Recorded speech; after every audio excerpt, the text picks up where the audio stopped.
Gracias, muy buenos días, casi buenas tardes. Un agradecimiento muy especial a la Universidad Nacional, a Jaime Urrego, a Mario Hernández, a ustedes por acompañarnos, a Soledad, quien hace la moderación de este panel. Quisiera quizá tomar 4 puntos en la presentación de lo que quiero plantear.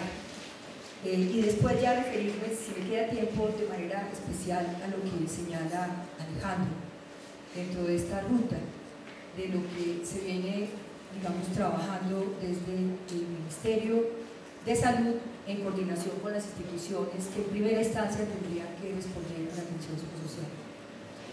Lo primero es que, por supuesto, ¿quién va a desconocer el impacto de un conflicto de décadas, casi de un siglo?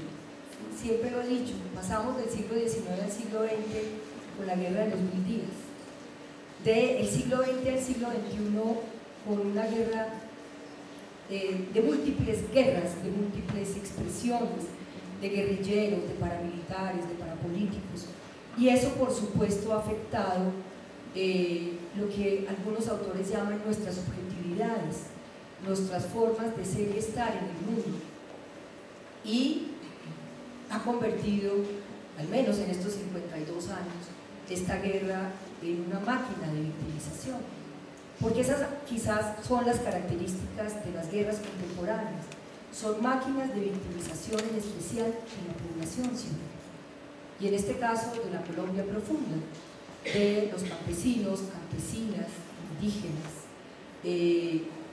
comunidades afro, de esa Colombia que muchas veces desde estos lugares, no en este escenario de la nacional, afortunadamente siempre está ahí, pero en tantos lugares no lo sentimos. Una guerra que se libró, como lo dice el informe, basta ya, a cuentagotas en la periferia, de manera intencional esa cuentagotas, para que no sintiéramos el impacto de lo que hoy puede señalarse como un país de sobrevivientes. Es que tener casi 8,5 millones en el registro de la unidad de víctimas, que siempre advierten, y lo advierte el informe de Basta Ya, hay un enorme subregistro, casi 8,5 millones víctimas en Colombia, directas, y como se señalaba en el panel anterior, 15 millones en tantas regiones con múltiples afectaciones, va a ser una tarea enorme. Por eso siempre recuerdo el último capítulo del libro de Falsborda, de estos 2 tomos de la violencia en Colombia, en la segunda edición de este texto, pero este texto lo escribe él conjuntamente con el profesor Umaña y con Monseñor Guzmán, que después se salió, entiendo, pues bueno, ahí ellos decían, y lo decía clara y contundentemente un sociólogo, pero un hombre de una espiritualidad maravillosa, Falsborda, Colombia, decía él, hace 50 años, requiere una terapéutica directa. Esa va a ser la posibilidad de cerrar esta violencia bipartidista. Pues yo creo que esa afirmación que hacía Falsborda en ese momento es absolutamente válida y legítima ahora. O sea, esa terapéutica directa, él decía, hay que hacerla con el sector económico, con la iglesia, con las fuerzas militares y con los millones de personas que de manera directa o indirecta quedaron incorporados. Y esa terapéutica directa, decía él, tenía que tocar, erradicar la raíz del mal, de la violencia, que es uno de los enormes retos que tenemos ahora. Es no solo terminar esta violencia política, sino las distintas formas de violencia en Colombia. Como lo decían el miércoles los 2 voceros plenipotenciarios, tanto Humberto de la Calle como Iván Márquez, ninguna violencia es buena. Y ese es el reto. Entonces, no es menor. Por eso cuando nosotros hablamos de atención psicosocial, Alejandro, por supuesto que entendemos la dimensión de lo que aquí hay. 17 formas de victimización, amenazas, despojo, homicidio, desplazamiento, reclutamiento, secuestro, descuartizamiento, desapariciones. Muchas más desapariciones en esta guerra que en las dictaduras del Cono Sur. Bueno, pérdida a bienes muebles e inmuebles, torturas, no es menor de lo que estamos hablando, y yo quiero decir que lo entendemos. Porque, por supuesto, una guerra afecta, vuelvo y repito, nuestras formas de ser y estar en el mundo, y tiene una dimensión emocional enorme, y esa economía de la guerra, y esa ley del talión de la que hablaba en estos días el doctor Henao, explicando muchas veces este deseo desmesurado de venganza de tanta gente, este pasar de la venganza y el odio a la indignación, a la rabia, a la dignidad y a la posibilidad de perdonar, como lo han hecho tantas víctimas en Colombia, es muy importante, pero digamos, no es menor la tarea que le espera a este país y en especial a la institucionalidad. En segunda medida, como segundo punto, recordar este aporte de la atención psicosocial la hizo en especial Ignacio Martín Baró, el psicólogo social español que trabajó durante años, durante décadas en Centroamérica, que murió en el campus de su universidad, pero que Ignacio Martín Baró nos recordaba algo muy importante. La guerra es una polarización social que profundiza intencionalmente las partes del conflicto. La guerra es una mentira institucionalizada que cada vez advierte mayores niveles de complejidad, incluso de sutileza, y la guerra, si bien en principio tiene una respuesta claramente represiva, termina en una respuesta bélica, como ha ocurrido en Colombia, termina en una militarización de la vida, de los dispositivos de control, de los ejercicios de lo permitido o no permitido en el caso concreto de la Colombia profunda.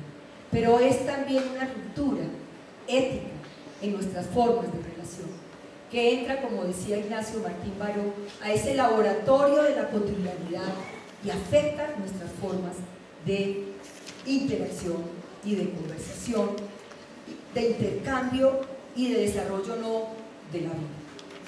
Pues bien, Ignacio Martín Baró nos dice, y es su aporte, yo creo, y fue el que logramos incorporar en la ley 1448, porque ese concepto quedó ahí, porque las facultades de psicología, porque el Colegio de Psicología, en un debate en principio que hicimos con el Ministerio de Salud, cuando se tramitó esta segunda versión de la ley, y con los dos autores, Juan Fernando Cristo y Guillermo Rivera, y hay que reconocer lo que se abrió ese espacio, dijimos, como está contemplada la perspectiva de las afectaciones en salud mental de la guerra, era una afectación básicamente psiquiatrizante.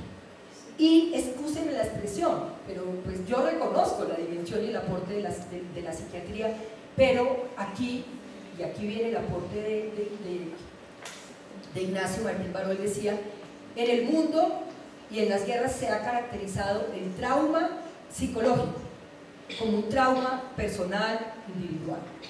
Se ha caracterizado el trauma social como la huella histórica y política que deja la guerra en las comunidades.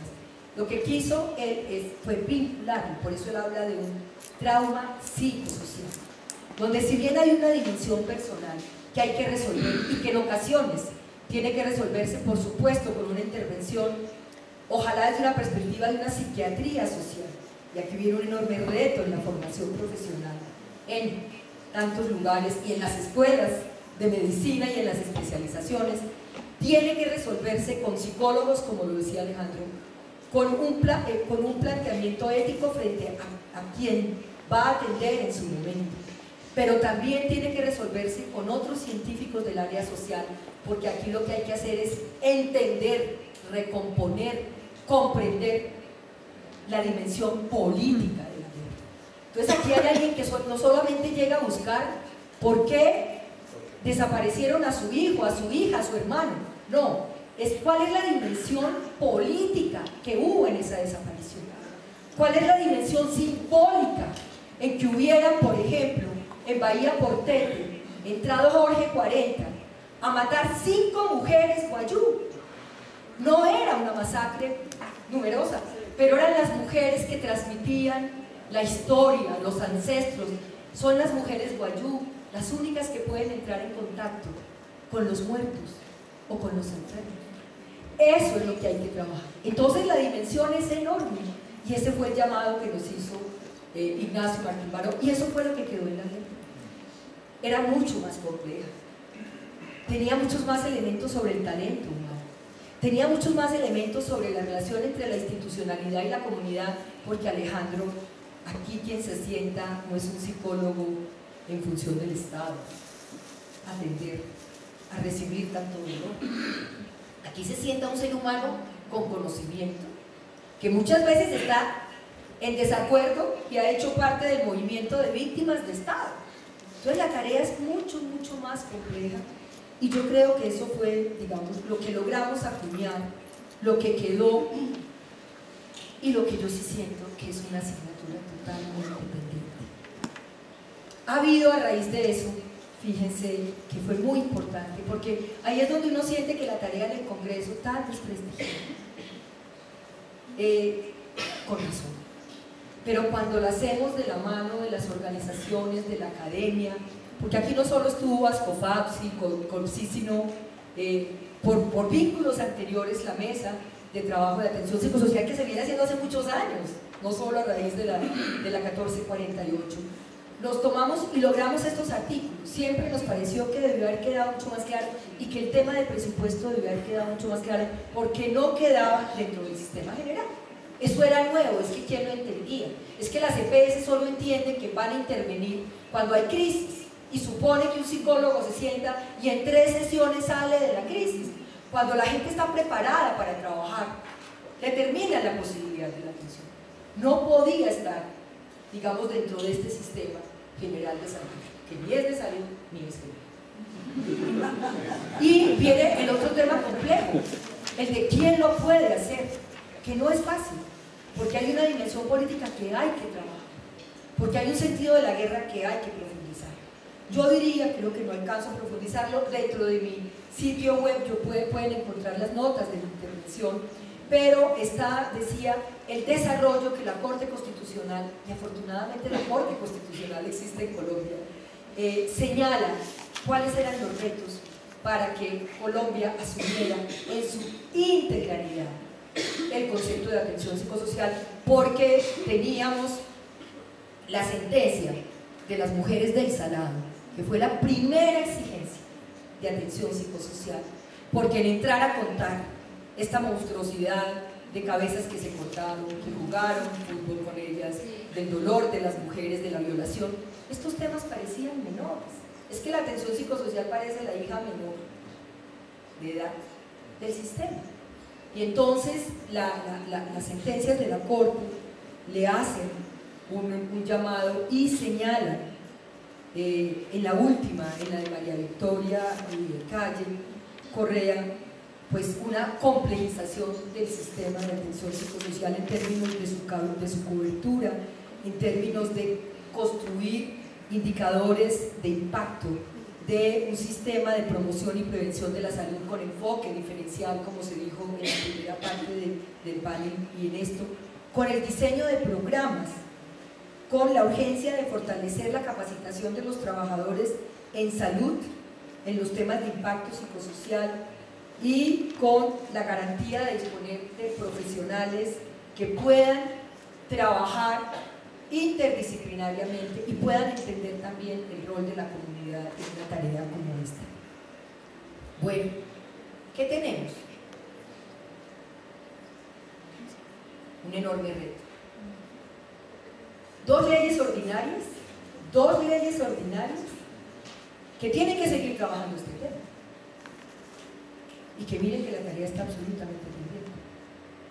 Excúsenme que yo les diga, pero esto arranca en el 2013 porque yo hice un debate, ministro, y tuvo que decir en ese debate: no hay nada.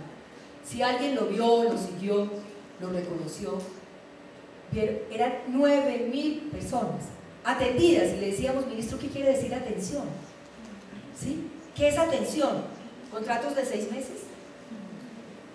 Donde se demoran mucho más las entidades que esta. ¿Qué es atención? Lo denunciamos. Un convenio con la OIM, eso todo se hacía tercerizado. Un convenio con la OIM que presentaba el mismo equipo de atención a los proyectos para conseguir plata en el exterior, perdónenme, y los contratos con el Ministerio de Salud. Porque el Ministerio de Salud no tiene una institucionalidad, Alejandro, para tener esto. Y mientras no exista una institucionalidad, esto no se resuelve con 900 profesionales. Es que sabemos que potenciales que han llegado y piden son 5,5 millones y han atendido. Del 2013 ahora, bueno, ha aumentado, pero ¿qué es atender? ¿Qué es atender? Un poco lo que nos decían de la mesa, no puede ser. Y la otra ley de la que no te oí decir nada, pero que está la atención psicosocial, es la de violencia sexual contra la mujer, la 17 y 19. Ahí quedó incorporada. Ese es uno de los elementos que han exigido las mujeres víctimas de la violencia, las niñas y las jóvenes. Y no hay nada, yo hago parte de la mesa de seguimiento y yo reconozco que algo se ha avanzado. Hay una enorme crítica sobre el PAPSIBI. Dicen que es absolutamente familista, que no se construyó con los saberes de las organizaciones. Y entonces la tarea no se ha podido avanzar. Y digo, hay un doble estándar, porque miren, la tarea aquí no se ha cumplido. 195,000. Lo que señala Alejandro son acciones burocráticas, perdónenme que les digo, mesas, reuniones, tareas, pero los temas de fondo de la atención no se han resuelto. No se han resuelto. Y yo sé que estamos en tiempos de paz y aquí vamos a suspender un poco el juicio a este antisantismo que hemos mantenido durante 6 años, porque hay que votar por eso. Pero lo que han dicho en todos los lugares de Colombia, lo que está a la mano del Estado es la atención psicosocial. Aquí el tema de recuperación económica, ¿cierto? De esta recuperación general, bueno, algo se logra, hay 600,000 ya, pero uno dice, la gente no quiere 10 millones, 12 millones, la gente quiere poder reconstruir su vida, su proyecto de vida, reconocerse, y esta es una salida política, no podemos olvidar, y es ahí donde entramos nosotros. O sea, el Estado tiene una tarea, el Estado tiene que cumplir un trabajo, pero este dolor congelado en el tiempo, esta tristeza, esta rabia, se resuelve políticamente, tramitando políticamente el sentido de la guerra, porque esa es la única manera, digo yo, con atención personal, con atención colectiva, y es ahí un llamado enorme a la tarea. Y bueno, ya nos vamos a este régimen de justicia especial y de atención a víctimas. Ese es el enorme reto que va a tener la institucionalidad gubernamental y nosotros. Porque, como bien lo dice Alejandro,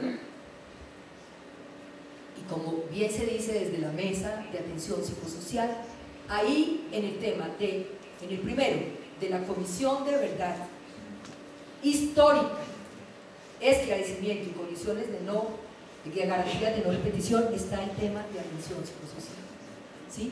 Porque aquí no se trata de que la gente llegue, cuente, narre, aunque sabemos por lo que ha dicho Vinadas, cada testimonio que se narra, cuando el otro escucha con respeto, es una forma de resignificar el dolor, pero no puedes dejar abierto ese proceso. Entonces, si bien eso tiene un valor, hay que acompañar a las múltiples voces de este país que van a contar la historia de este conflicto. Y también, ya en el marco de la justicia especial para la paz, también hay un llamado, porque ustedes recuerdan, ahí no solo van a llegar los expedientes de la Fiscalía, de la Procuraduría, de la Corte Suprema de Justicia, sino también de las ONGs. Y ese testimonio, ¿cómo se va a contar? Recuerden lo que ha pasado con Justicia y Paz. ¿Cuántas mujeres, hombres, niños, jóvenes se han negado a dar su testimonio porque no ha habido un soporte para ellos? Entonces, ya verán ustedes, el desafío es enorme. El desafío es enorme. Y esto no se resuelve. Yo creo que aquí hay temas importantes, ya que este es un escenario académico. Aquí hay que darle un enorme debate a quiénes van a ser, quiénes van a trabajar con profundidad esa atención psicosocial. ¿Cómo va a ser el diálogo entre psicólogos, psiquiatras y comunidad? Porque yo también creo que muchas veces sana, y lo hemos visto, el taller de mujeres víctimas, con mujeres víctimas, puede sanar mucho más el dolor que las prácticas tradicionales que tenemos a veces en nuestros procesos profesionales de psicología y psiquiatría, de un afán, una urgencia de rotular, y al rotular no abrimos espacios para esa sanación, sino muchas veces lo cerramos. Ese es un reto que hay que mirar. La ley del psicólogo dice que la única que puede hacer terapia en estos espacios es la psicología. Yo creo que eso hay que discutirlo. Siendo decana de psicología en la Javeriana, no estuve de acuerdo con ese artículo. Era decana, formaba decanos, era presidenta de la Asociación de Psicólogos del país, pero me parecía que ese debate había que dar, porque en otros lugares se ha dado. Y vamos a tener lugar y necesidad para todos y todas. Primer debate. Segundo debate, segunda tarea. Si esto no pasa por un fortalecimiento de lo público, si esto no pasa por un robustecimiento de la institucionalidad nacional, departamental y municipal, de que fortalezca lo público, aquí no hay posibilidad para la atención psicosocial. Esos duelos congelados en el tiempo, allí se van a quedar sin la posibilidad de resolverse. Tercero, esto pasa, por supuesto, ustedes lo decían, por una reconfiguración del presupuesto.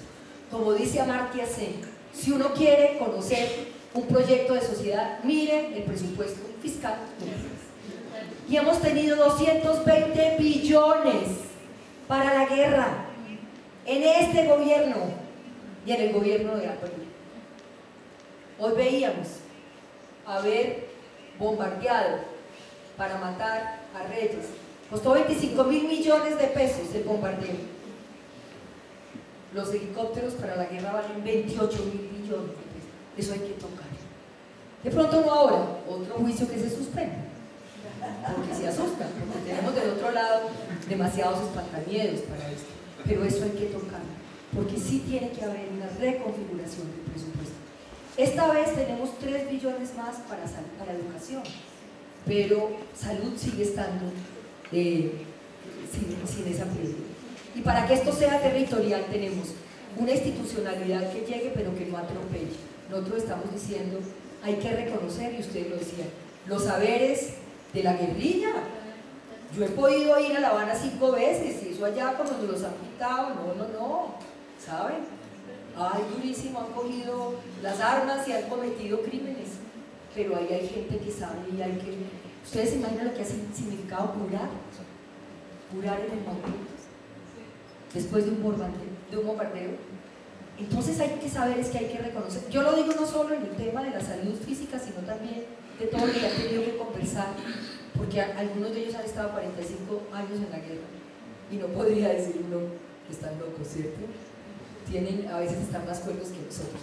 Entonces yo digo, esto es una arista, esto muchas veces no da mucha prensa. Yo he dado 2 debates y yo agradezco enormemente a la Mesa de Atención Psicosocial. Le dijimos al viceministro, acompáñenos, hagamos esta tarea de política social junta. Hemos trabajado con Alan Jara, se ha comprometido Alan Jara a que quiere trabajar en una política pública. Yo invito a ustedes a que nos acompañen, a las universidades a que nos acompañen, porque es verdad, sanarnos va a ser responsabilidad de todos y todas, pero aquí, como nunca me olvido, el Estado y el gobierno tienen una enorme responsabilidad, porque va a ser la única manera de poder desanclar estas subjetividades de tanto dolor, de tanto horror, para poder vivir en un país en paz. Yo creo que ese es el reto, las posibilidades, y es una oportunidad, como lo decía tanto Mario, como lo decía Jaime, aquí hay que reinventarse este país. Esta es la segunda oportunidad sobre la tierra de la que nos habló